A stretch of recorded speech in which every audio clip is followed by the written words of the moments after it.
Assalamualaikum warahmatullahi wabarakatuh. Kami dari kelompok 4 akan mempresentasikan materi tentang strategi pemasaran. Adapun kelompok kami bernama Iis Arofah, Rima Sampurtri Wahyuni, dan saya sendiri Rehana Jasmine. Berikut akan kami paparkan materi tentang strategi pemasaran.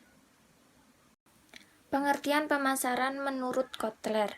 Pemasaran adalah suatu proses sosial untuk menciptakan, mengkomunikasikan, dan memberikan nilai produk kepada pelanggan untuk mengelola hubungan pelanggan dengan cara yang menguntungkan. Adapun pengertian strategi pemasaran, yaitu serangkaian tindakan terpadu untuk menuju keunggulan yang kompetitif dan berkelanjutan.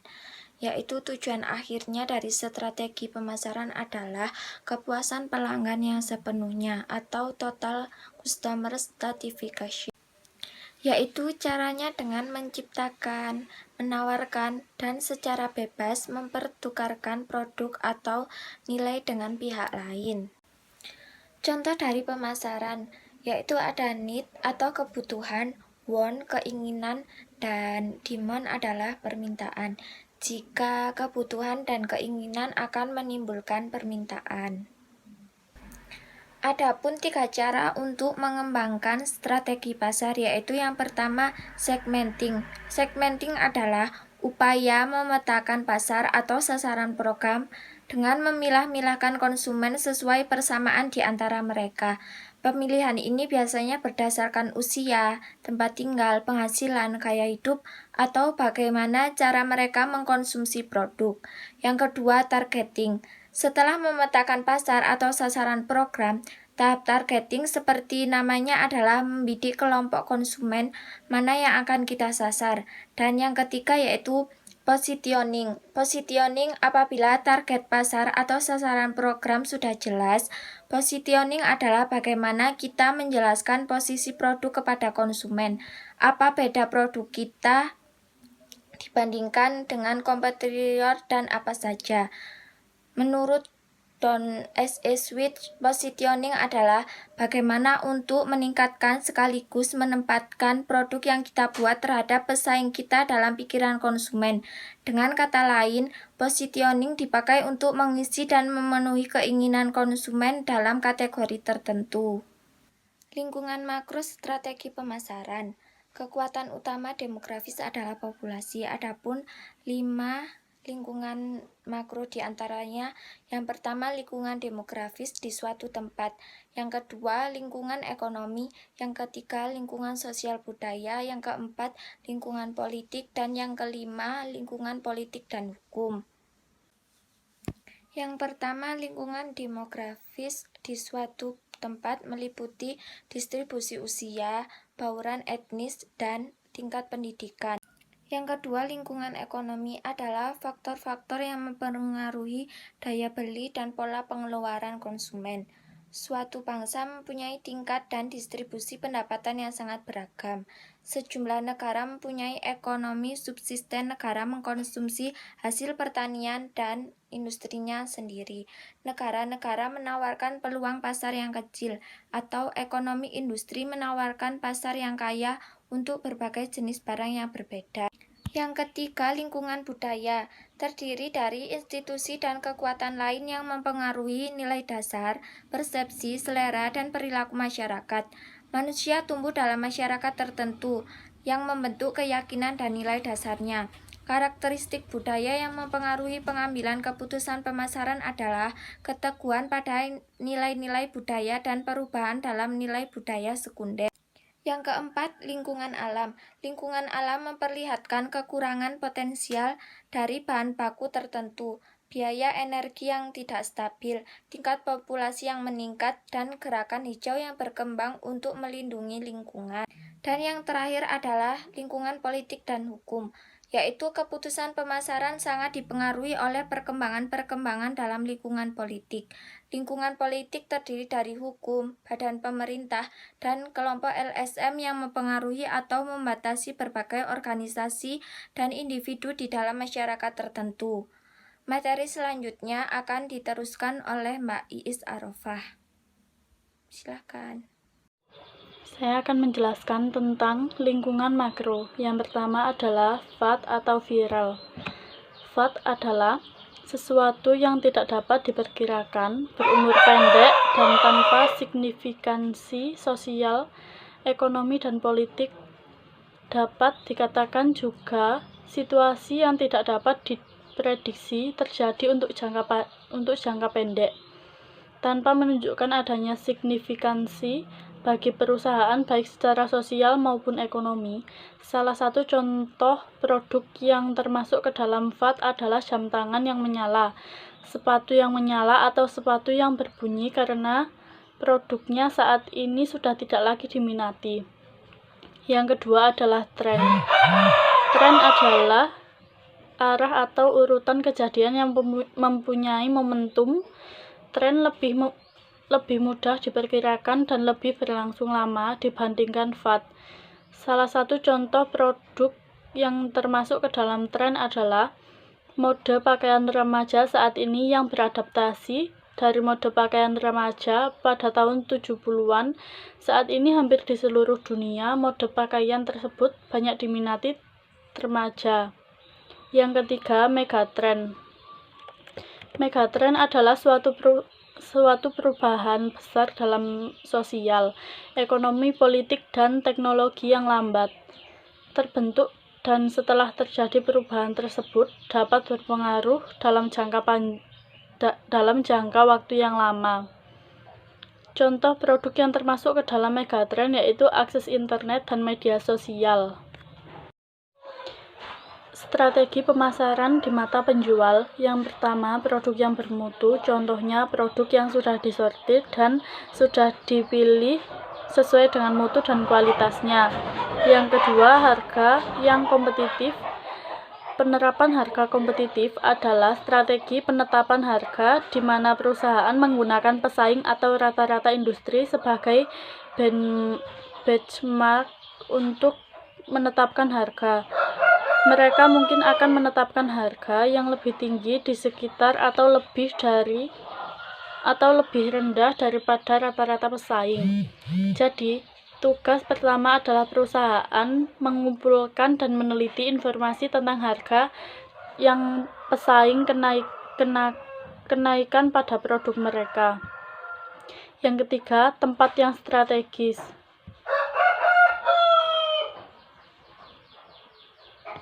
Tempat yang strategis adalah suatu tempat usaha yang dekat dengan sumber bahan mentah atau pemasok, dekat dengan pusat kegiatan ekonomi seperti perkantoran, pertokohan, bank, dan lain sebagainya, serta dekat dengan jalur transportasi umum. Yang keempat adalah promosi yang gencar, contohnya cashback, diskon, flash sale, buy one get one free, gift box. Strategi pemasaran di mata pembeli. Yang pertama, dari sudut pandang pelanggan versi kebutuhan dan keinginan pelanggan. Secara umum, manusia memiliki kebutuhan dan keinginan. Kebutuhan menyangkut hal-hal yang penting yang harus ada. Keinginan merupakan hal-hal tambahan yang sangat ingin dinikmati. Kebutuhan merupakan hal-hal yang dianggap harus dipenuhi. Keinginan banyak dipengaruhi oleh lifestyle dan dari lingkungannya.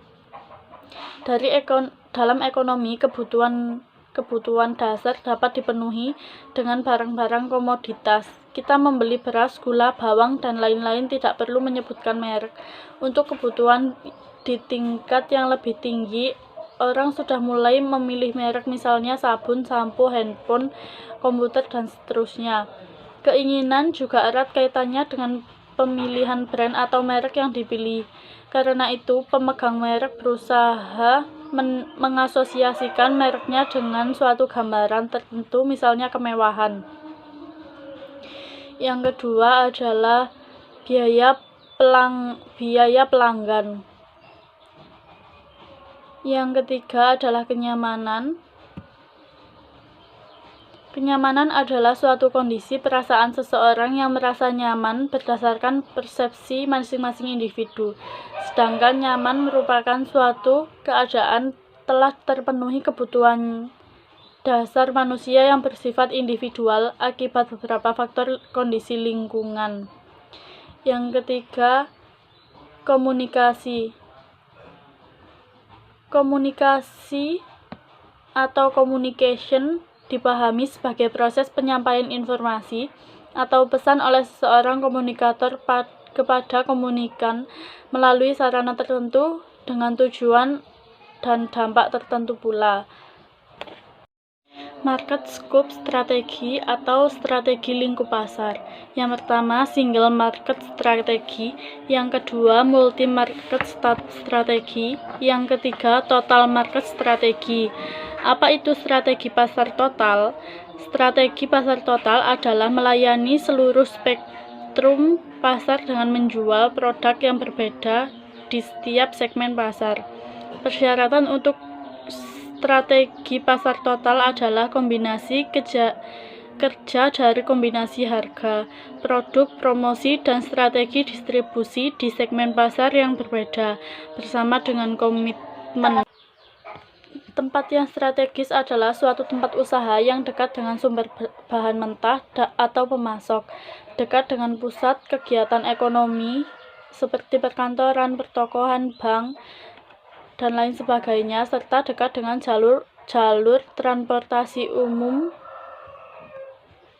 Yang keempat adalah promosi yang gencar, contohnya cashback, diskon, flash sale, buy one get one free, gift box. Strategi pemasaran di mata pembeli. Yang pertama, dari sudut pandang pelanggan versi kebutuhan dan keinginan pelanggan. Secara umum, manusia memiliki kebutuhan dan keinginan.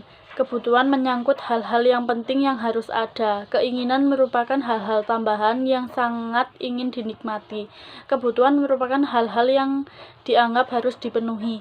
Keinginan banyak dipengaruhi oleh lifestyle dan dari lingkungannya. Dalam ekonomi, kebutuhan dasar dapat dipenuhi dengan barang-barang komoditas. Kita membeli beras, gula, bawang, dan lain-lain, tidak perlu menyebutkan merek.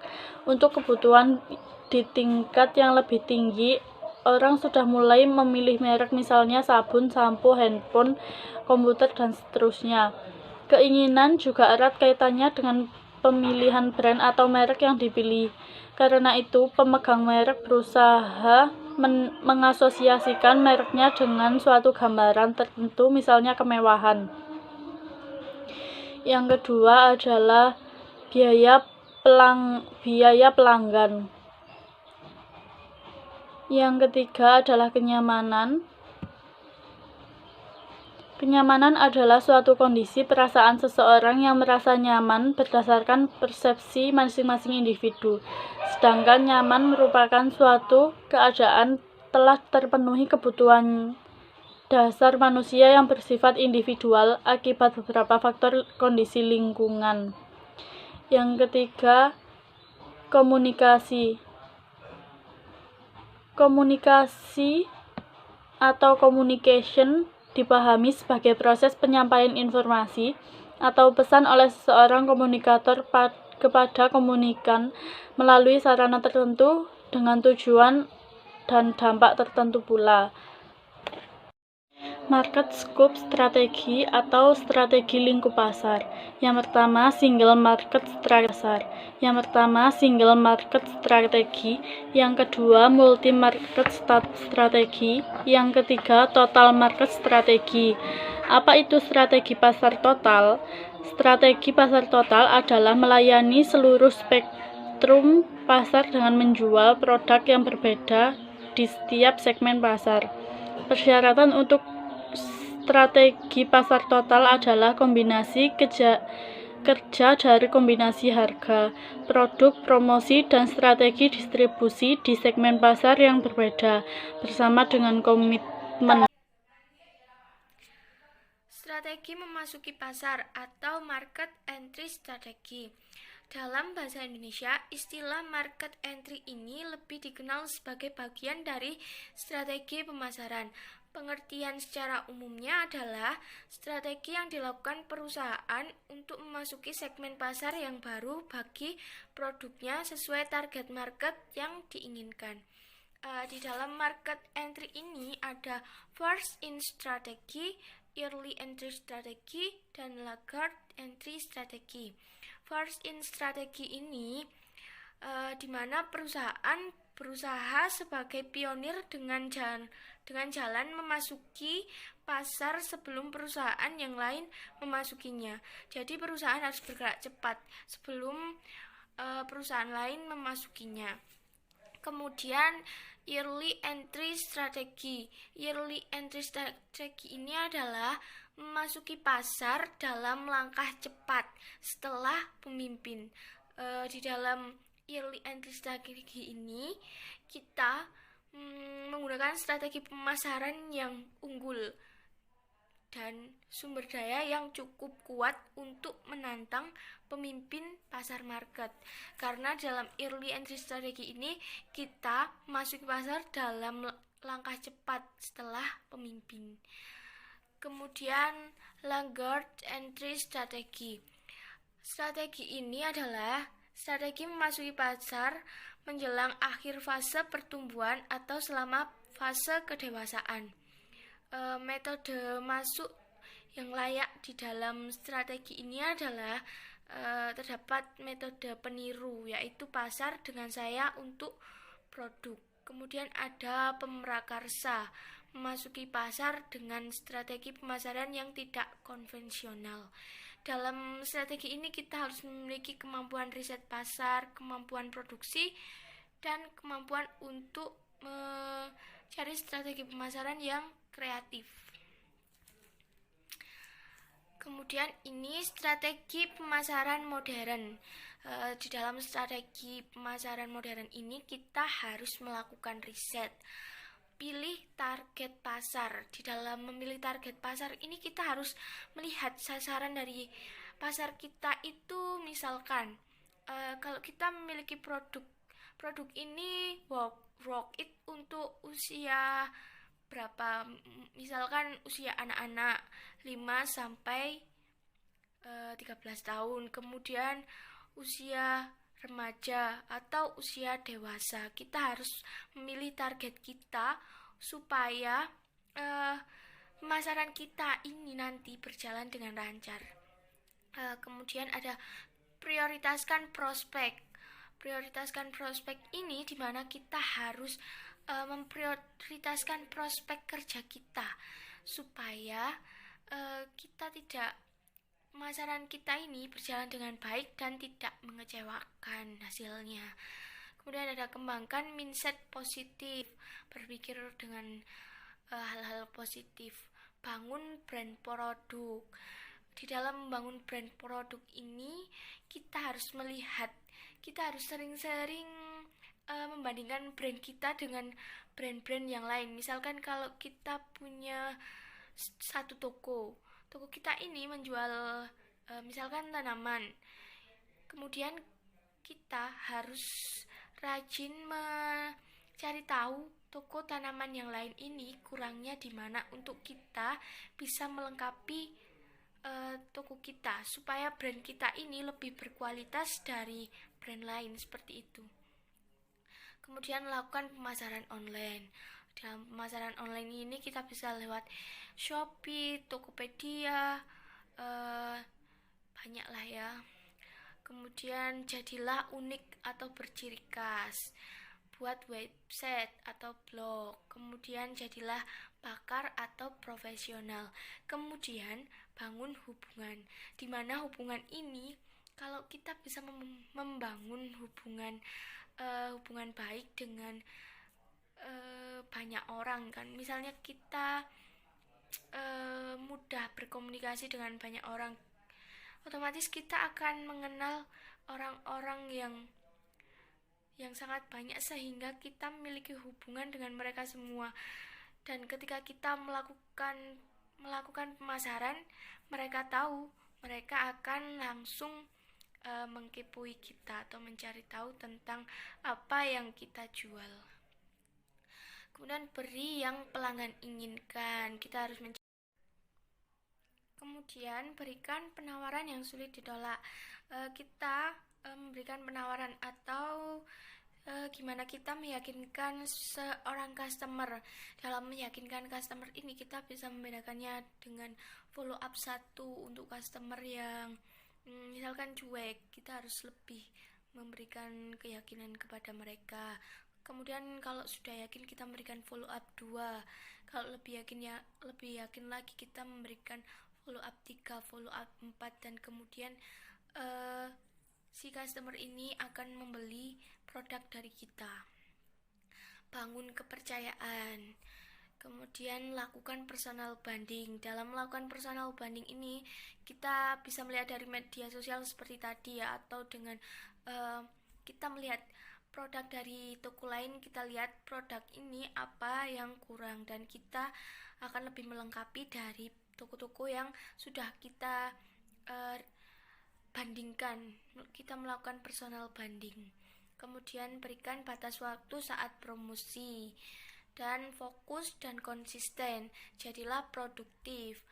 Pahami peta persaingan agar kita tidak kalah dalam bersaing. Thanks for watching. Dan saya mewakili kelompok 4. Mohon maaf jika ada kurang dan lebihnya, dan mohon maaf lagi kalau kelompok kita telat. Sekian dari saya dan kelompok saya. Wassalamualaikum warahmatullahi wabarakatuh.